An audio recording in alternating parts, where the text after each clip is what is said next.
E hoje está aqui o pastor Ricardo. Faz favor, pastor, vem cá. Nós vamos estar recebendo o pastor Ricardo aqui. Ele vai estar sendo um instrumento de Deus para a nossa vida na noite de hoje. E mais uma vez eu queria que você se colocasse de pé, estendesse suas mãos para cá. Vamos estar orando pelo servo de Deus, para que ele seja um instrumento aqui neste lugar, em nome de Jesus. Pai, no nome de Jesus, nós apresentamos agora o teu servo. Que o Senhor, ó Deus, abençoe a vida do pastor Ricardo e tudo aquilo que o Senhor colocou no coração do teu filho.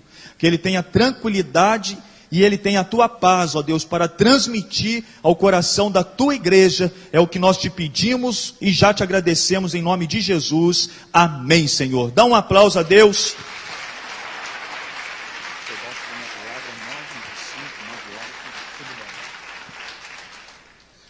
Graça e paz, irmãos. Quero tecer as minhas gratidões a Javé por essa oportunidade que nos é concedida em poder estarmos neste santuário, podendo somar a nossa fé com a fé dos amados e queridos irmãos em Cristo Jesus.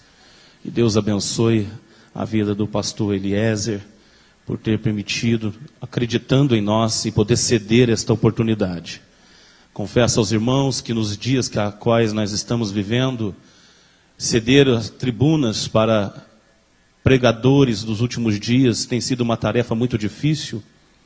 E eu louvo a Deus pela confiança desse ministério, do pastor, o pastor Gisiel, os santos homens de Deus, os obreiros, esse corpo docente de obreiros da casa do Senhor. Que Deus abençoe poderosamente, de criança ao adulto. Quero também fazer o agradecimento ao nosso irmão Ricardo, intermédio de sua vida, estou sendo abençoado. Que Deus abençoe poderosamente ao servo do Senhor. Também os que me acompanham, meus irmãos, meus amigos, meus filhos.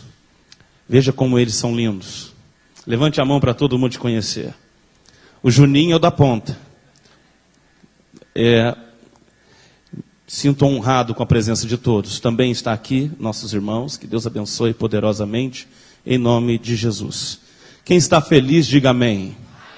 Quem está amém, diga feliz. Abre a tua Bíblia comigo. Livro do proverbista Salomão, Eclesiastes.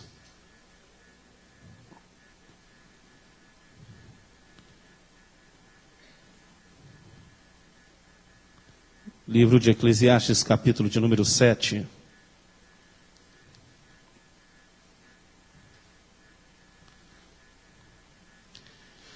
Quem achou, me dá um sinal de amém. Veja a pessoa que está em sua diagonal direita, em sua diagonal esquerda, vê se tem dificuldades ou está sem Bíblia, convide-o, ajude-o, para que nós possamos fazer menção da palavra de Deus.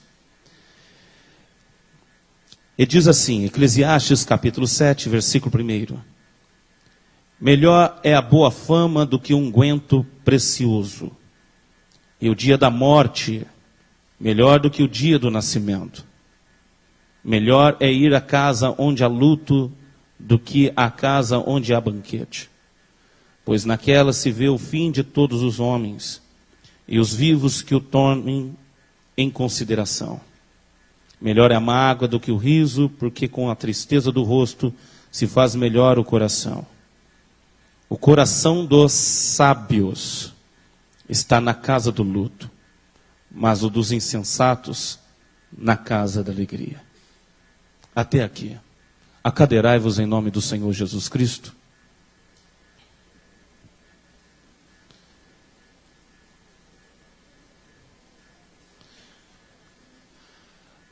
Talvez os irmãos estão olhando, esse pastor de gravata, é que a minha religião não permite. Eu louvo a Deus, me sinto muito à vontade, parece que estou na minha casa. Foi muito bem recebido, recepção calorosa a qual tivemos. Que Deus vos abençoe. Me apresentei com a sua atenção. Estamos vivendo dias a quais muito difíceis para nós, igreja. É notório que a volta está bem breve do nosso Mestre Jesus Cristo. Estamos vivendo os dias a quais a palavra que tem mais se desgastado se chama avivamento. O avivamento que muitos estão embasados, muitos estão pregando, muitos estão com a expectativa de ver não é o pleno avivamento, o verdadeiro avivamento. O avivamento de muitos hoje é a batida de uma timba, de um pandeiro. O avivamento que muitos estão hoje focados é o ritmo de uma música, quando é bem verdade que o verdadeiro e pleno avivamento é transformação de vida. O verdadeiro avivamento é a transformação de um ser que outrora era treva e agora ele é luz. Embora nós estamos na casa do Senhor, nós estamos contemplando os últimos dias, aonde muitas que se dizem ser igrejas, me perdoe pela palavra, mas é a pura realidade. Nós estamos vendo pessoas que estão querendo mais satisfazer as suas carnes, satisfazer os seus egos, quando é bem verdade que o Espírito Santo está contemplando por toda a face da terra e somente precisa achar um verdadeiro adorador em espírito e em verdade. Eu confesso aos irmãos que para muitos que aqui estão me conhecem, alguns estão se lembrando, estive pregando para vários lugares, em vários estados, 6 anos na itinerância, aonde conheci tantos lugares, viajei para fora do país, preguei extensões dos Gideões, e confesso aos irmãos que passei por um processo, aonde eu achava que estava cheio de Deus. E a grande verdade é diferente ter Deus e ser de Deus. Eu tinha Deus, mas eu não era de Deus. E vou lhe explicar o que havia acontecido. Havia subido o meu ego, havia eu contemplado aeroporto, aeronaves, viagens, hotéis, e havia eu me corrompido. Confesso aos irmãos que estou falando a pura realidade. Está embasado no texto que nós lemos. Porque quando eu estava fazendo as minhas viagens, para onde estava indo, eu estava parecendo mais um pedágio, quando se pregava que Jesus é o caminho. Se Jesus é o caminho, eu estava cobrando absurdo para pregar esta palavra. Palavra esta que eu recebi de graça, e de graça eu vos dou. A palavra a qual eu pregava, quantas vezes ligavam para minha casa, e eu me vendia. E como parecia que hoje eu contemplo as coisas que estão ocorrendo, eu tenho a plena certeza de que eu havia me transformado uma meretriz, porque aqueles que colocam preço para passar momentos de intimidade com alguém é meretriz. E eu havia colocado preço para o meu ministério, eu havia vendido o meu ministério, eu queria extorquir a noiva de Cristo, eu queria colocar preço, e preço muito alto, e eu achava que eu estava cheio de Deus, mas eu não era de Deus. Eu tinha a palavra para poder persuadir pessoas. Eu fazia menção desta palavra. E enganosamente pessoas que eram mais emocionadas pela palavra. Quantos não têm luta? Quantos não precisam de milagre? E eu estava vendendo milagres às pessoas. E quando então isso veio acontecer, eu estava em oração. Quando muito pouco eu orava, eu pedia: Deus, abençoa os meus caminhos.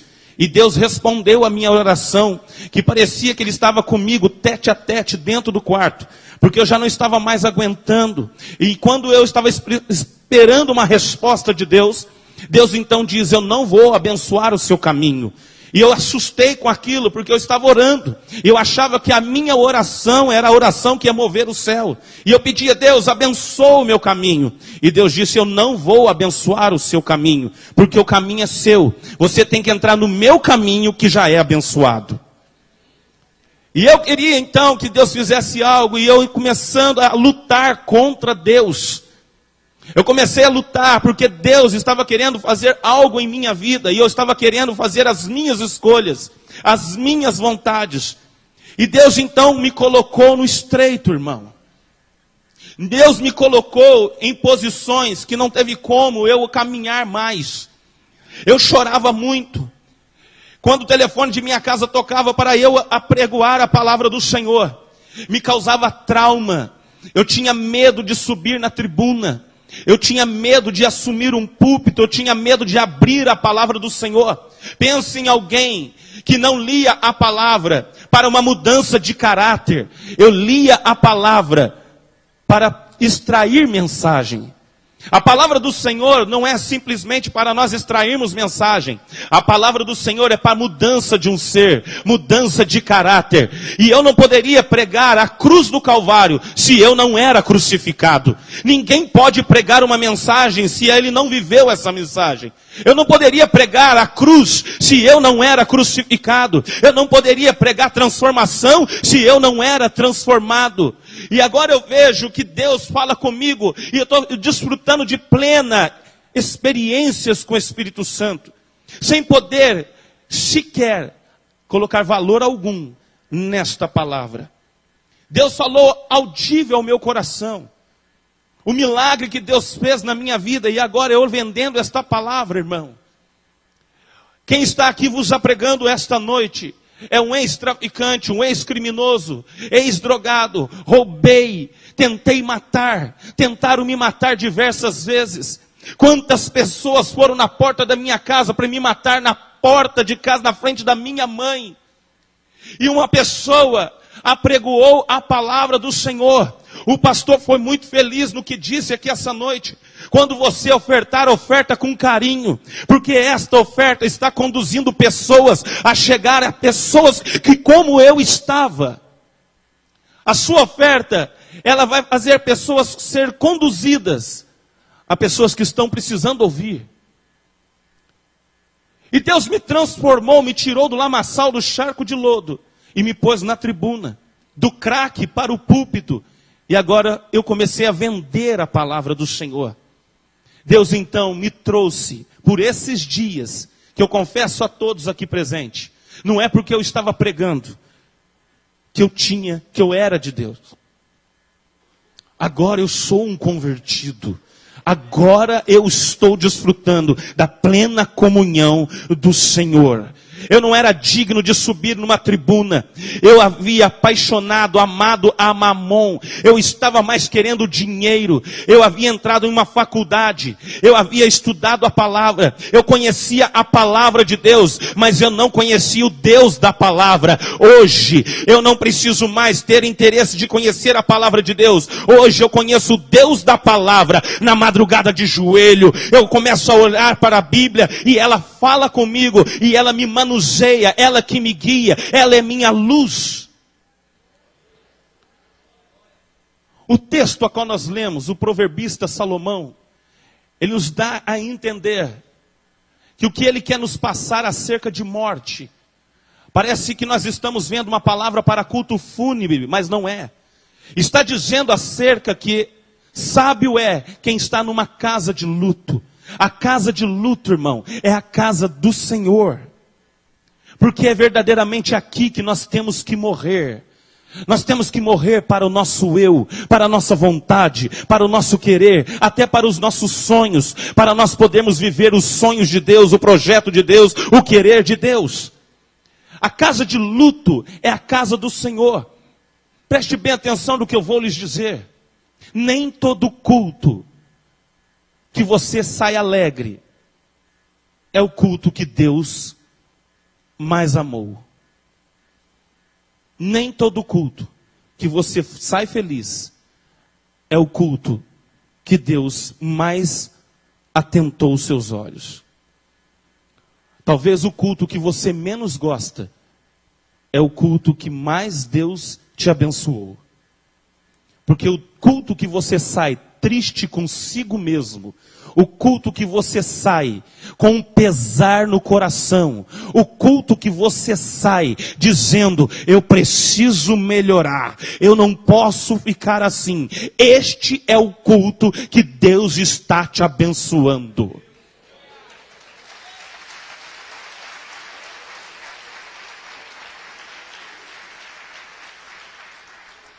A casa de luto e a casa que tem banquete. Eu era um pregador que focava as festas, os banquetes. Eu era um pregador pentecostal. Imagine um pregador pentecostal até o tutano. Era eu. Imagine um pregador que mais se interessava em ver o povo explodir, rodopiar, cair. Mas o pesar veio no meu coração exatamente por isso. Não havia luto, não havia morte. Os mesmos que rodavam, caíam no chão, não tinham suas vidas transformadas. Os mesmos que pulavam, caíam no chão, saíam fofocando, saíam maldizendo, saíam caluniando, murmurando, roubando. Pessoas não saíam dos seus vícios. E eu achava que rodopiar dentro da igreja, irmão, aquilo era avivamento. E o verdadeiro avivamento não é porque vocês não estão aqui em silêncio que Deus não está nos avivando. Eu creio mais num culto que você está dando ouvidos à palavra, com os olhos fitos a um pequenino pregador. Este hoje pode ser um grande culto de avivamento, porque você está interessado em ouvir a voz do Senhor teu Deus.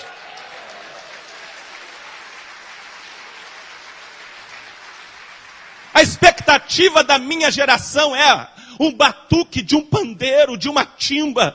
As pessoas não choram, não sentem o pesar do pecado. As pessoas não querem transformação de vida. As pessoas querem festa, quer banquete. As pessoas são levadas para qualquer vento que sopra. Tem congresso lá, nós vamos. Vem congresso cá, nós vamos. Vamos lá, que lá tem festa. Lá tem isso, lá tem aquilo. Quando bem melhor é estar numa casa de luto. A casa de luto pode ser essa noite este lugar. E sabe quem vai morrer aqui? É eu e você. Morrer para os nossos desejos, morrer para o pecado, ainda que nós não venhamos pular, mas nós vamos estar crucificados com Cristo e carregar a marca da cruz em nossa vida.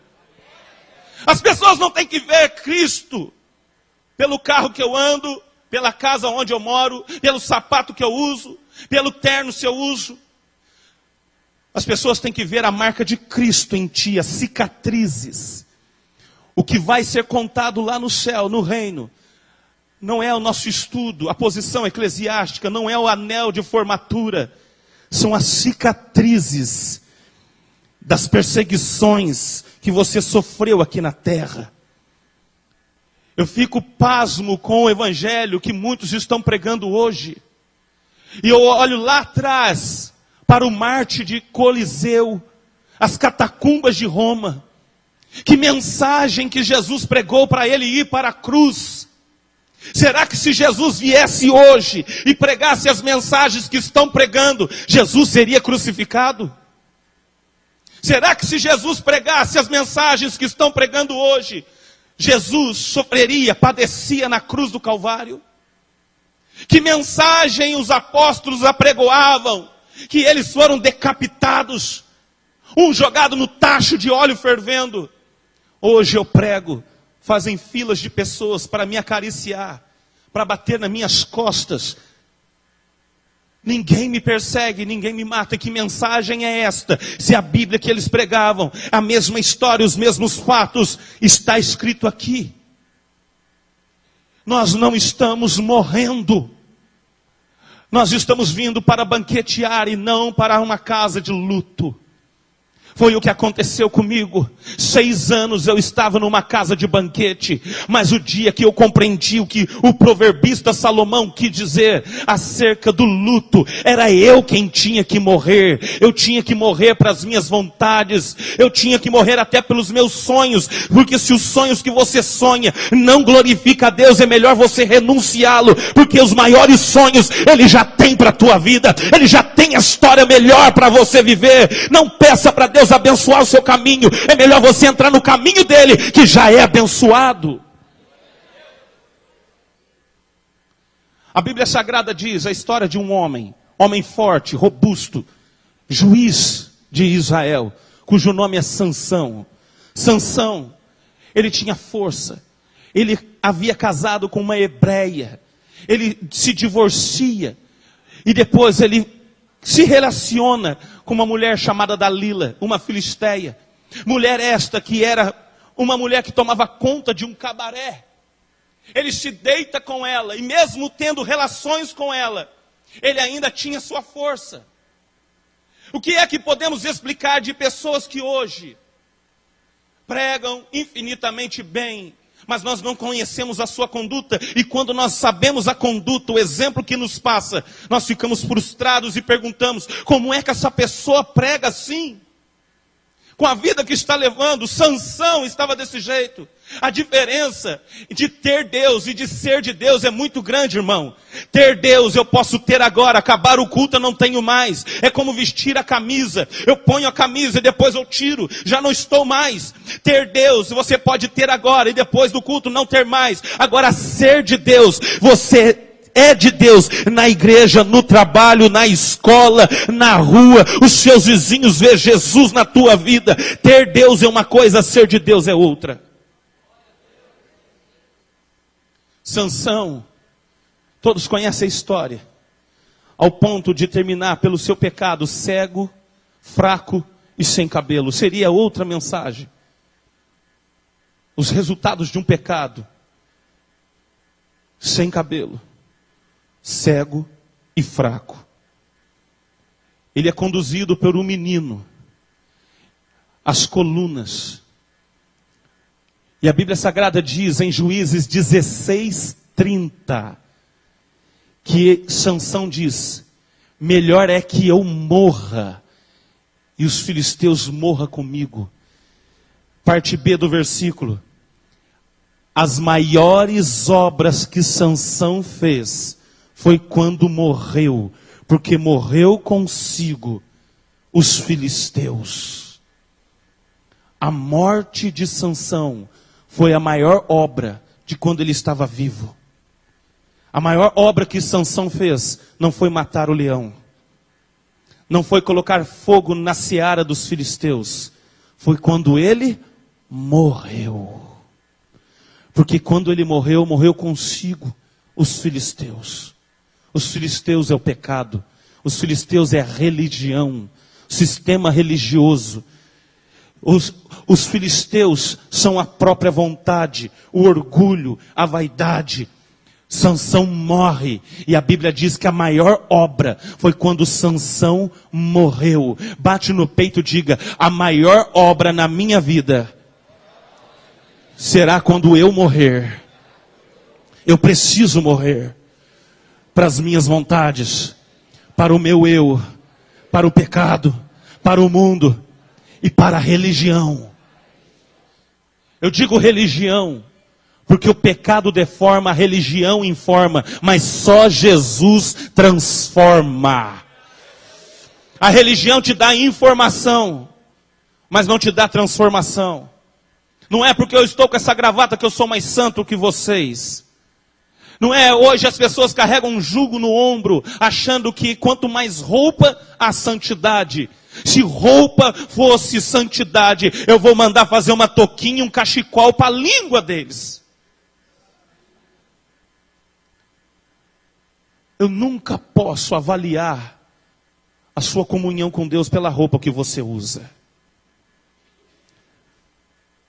Porque eu estou diante aqui de homens e mulheres de Deus. Eu não estou vendo Deus na roupa que você usa, eu vejo Deus pelas marcas que você carrega. Eu vejo Deus, eu vejo a unção de Deus, eu vejo Cristo em você. Fala para essa pessoa que está do teu lado: você não sabe quem está aqui com você. Fala para ela, fala para ele: você não me conhece.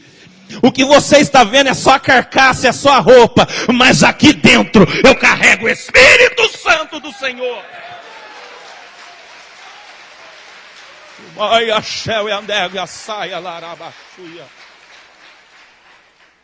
As maiores obras foi que Sansão fez quando ele morreu.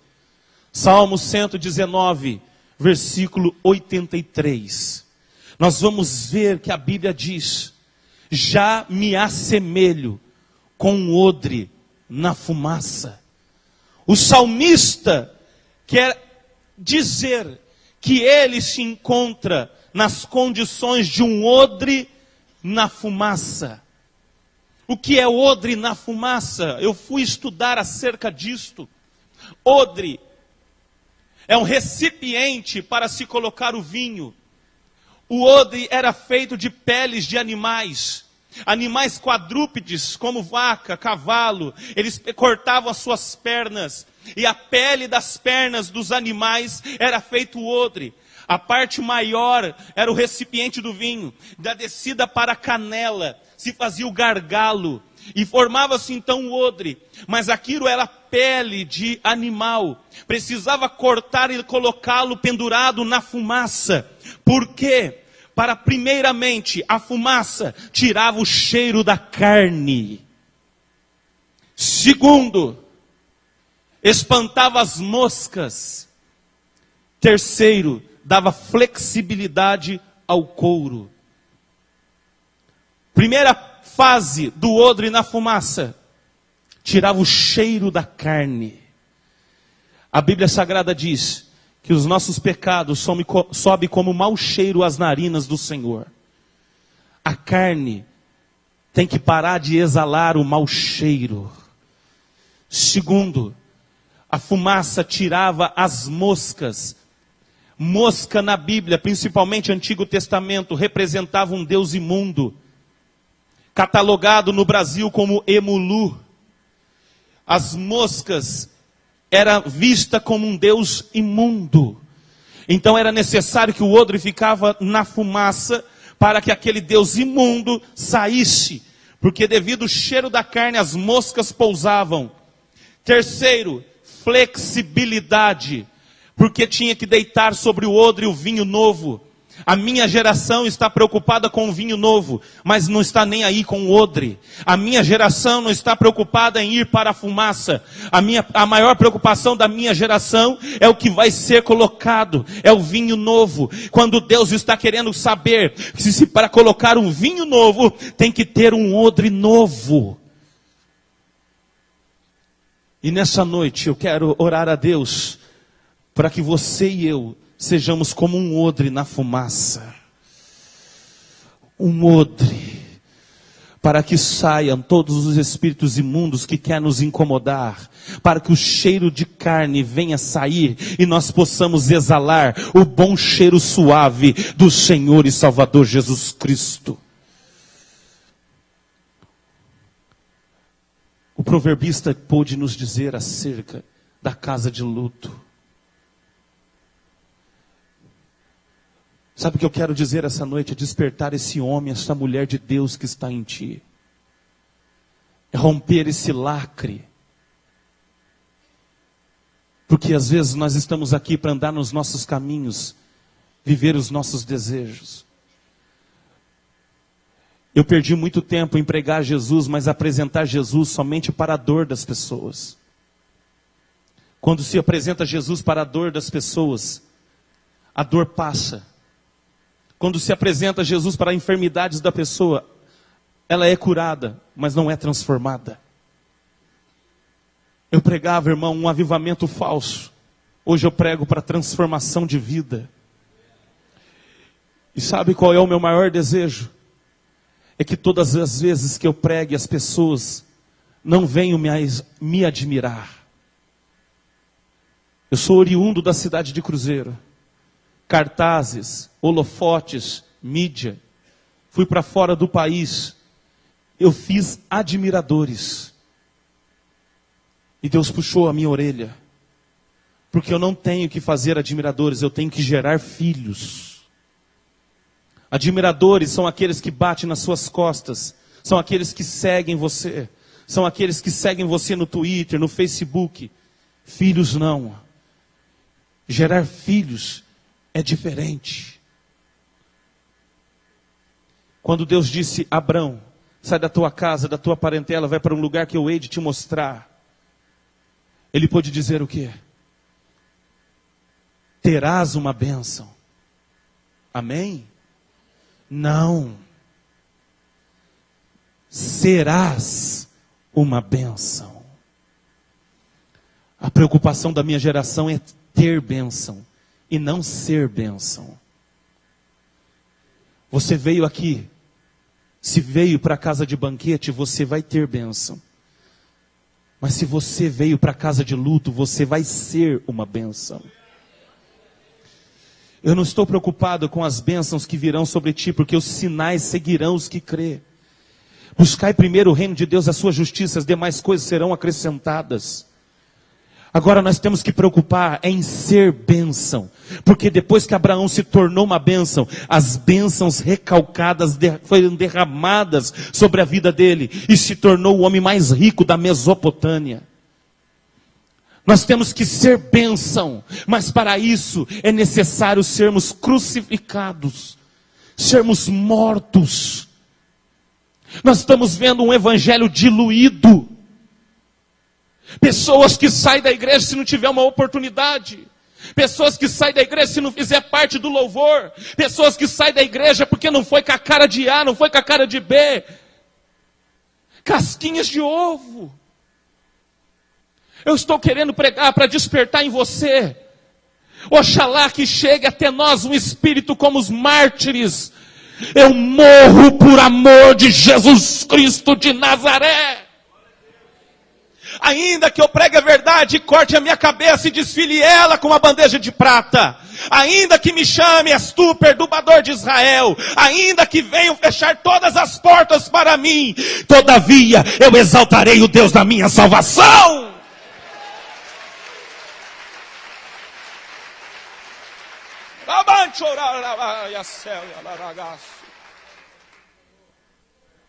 Eu me preocupo mais em pregar e gerar filhos, irmão. E não levantar admiradores. A nossa geração, a geração de admiradores, eu havia me tornado uma pessoa assim, um pregador assim, porque eu admirava pregadores. Eu não encontrava um que pudesse eu chamá-lo de pai. Porque o pai, ele ama o filho, ele conduz o filho, ele mostra o caminho para o filho, ele ensina o filho o caminho que se deve andar, para mais tarde não se desviar dele. E eu não tinha isto, e eu não vou rasgar seda aqui não. Mas eu tenho a plena convicção, em tão pouco conhecimento que eu tenho das pessoas, mas testifico o Espírito, porque estes pastores não estão preocupados em levantar admiradores, eles estão querendo gerar filhos, porque senão não teria um projeto como aquele, porque ele está querendo gerar filhos, e sabe com quem Deus está contando, e está fazendo ele gerar? É você, é você, é você, é você, é você.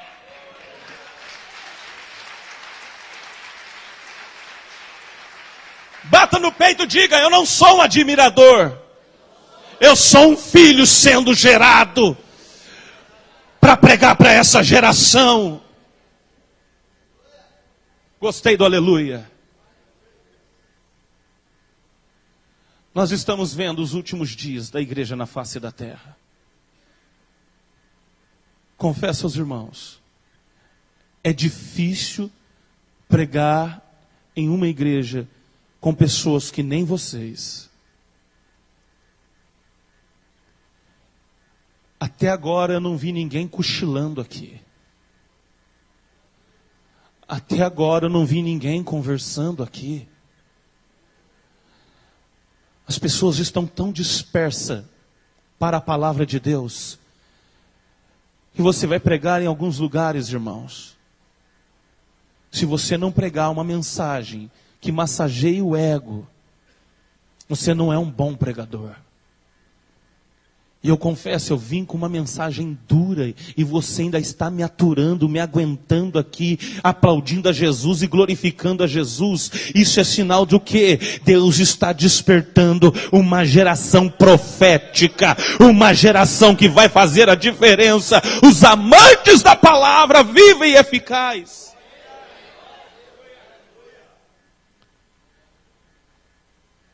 Tome a sua cruz, negue a si mesmo e siga-me, disse Jesus. Aquele que perder a sua vida, achá-la-á. Bem-aventurados que morrem, porque eles verão a Deus. Eu não sei você, mas eu quero morrer todos os dias. Quem está comigo, levante a mão, deixa eu me ver. Eu não aguento mais, eu não posso viver da mesma forma que estava vivendo. Eu convido a você a se colocar de pé, por gentileza.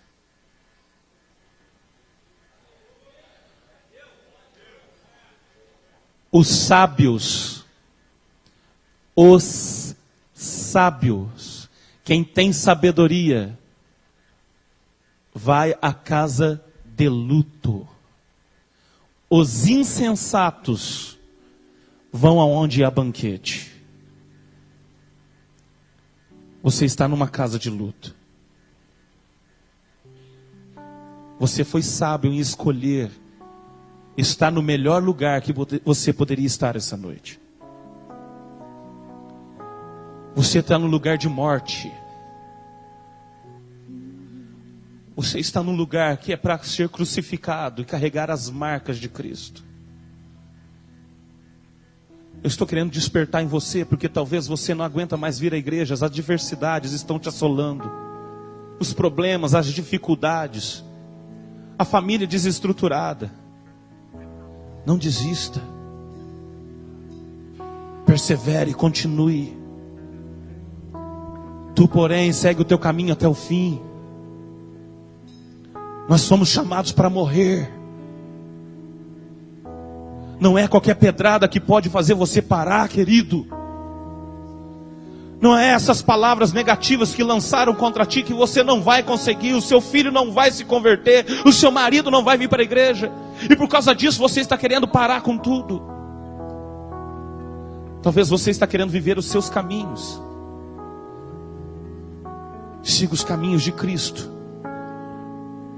Porque se você for pelo caminho de Cristo, você vai encontrar com as gotas de sangue no caminho.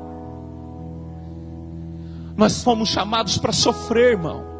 É difícil eu falar isso para você. O evangelho é dor. O evangelho é marca. O evangelho é lágrima. O evangelho é sangue.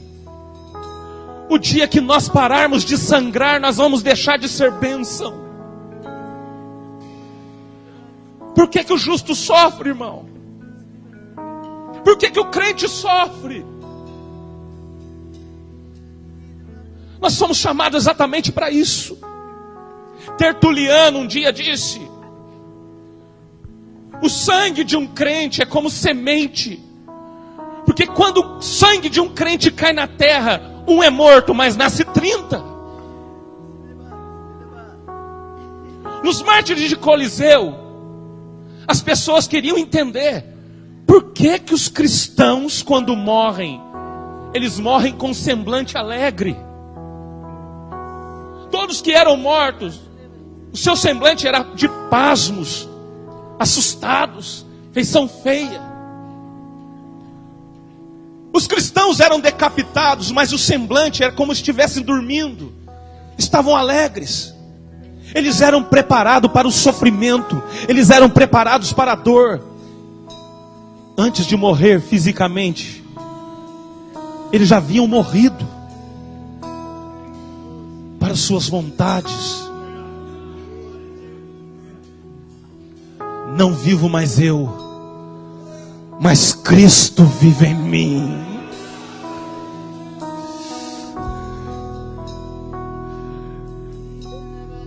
Eu não sei a qual nível você está, mas eu quero convidar você, irmão, a não questionar o que você está passando. A luta que você está enfrentando foi o próprio Deus quem criou para te edificar, para você aprender. As situações que nós enfrentamos, nós temos que orar e pedir: Deus, me dá sabedoria. Por que que eu estou passando por isso? É lição. Nós não aprendemos com Deus na caneta e no papel, é prática. As dores têm um significado. Deus está querendo fazer você aprender alguma coisa. As lutas, as portas fechadas, têm significado para a nossa vida. Deus não te chamou porque você é querido, queridinha, bonitinho e bonitinha. Deus escolheu as coisas loucas deste mundo para confundir as sábias. E que sabedoria é essa que você está pregando, pregador? Eu estou pregando uma sabedoria sobrenatural. Porque sábio é quem vem para uma casa de luto que morre. E só quem quer morrer, vem à frente que eu quero fazer uma oração com você. Só os que querem morrer.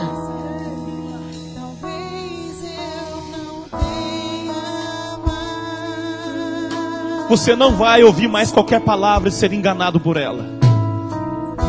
Você não vai ser levado por qualquer vento.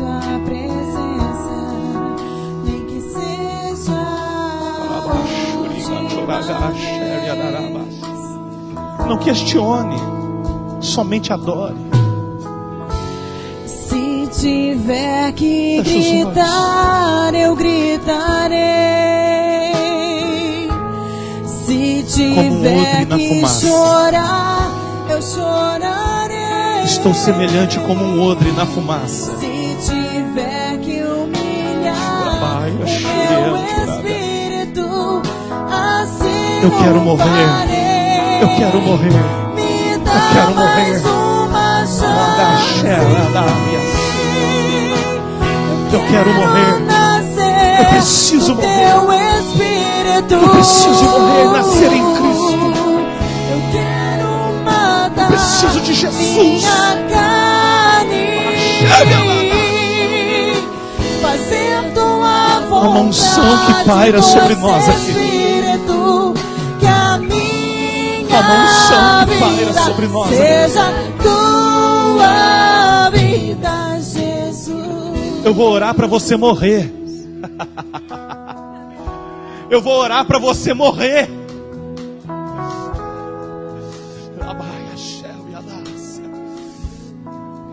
Eu vou pedir, Deus, mata cada um de nós essa noite. Senhor, pode matar. Que as brasas vivas tiradas do teu altar venham consumir a nossa carne. Quando o odre estava na fumaça, é semelhantemente ao templo de Salomão. E a fumaça invadiu o templo. E os sacerdotes e ministros não poderiam ficar de pé. Eles morreram por causa da fumaça, a Shekinah. A glória de Deus está neste templo.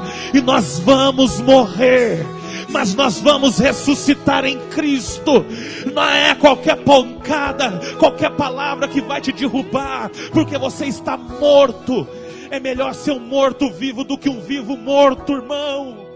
Ter fama de que vives, mas está morto. Eu tenho fama de morto, mas eu estou vivo em Cristo Jesus.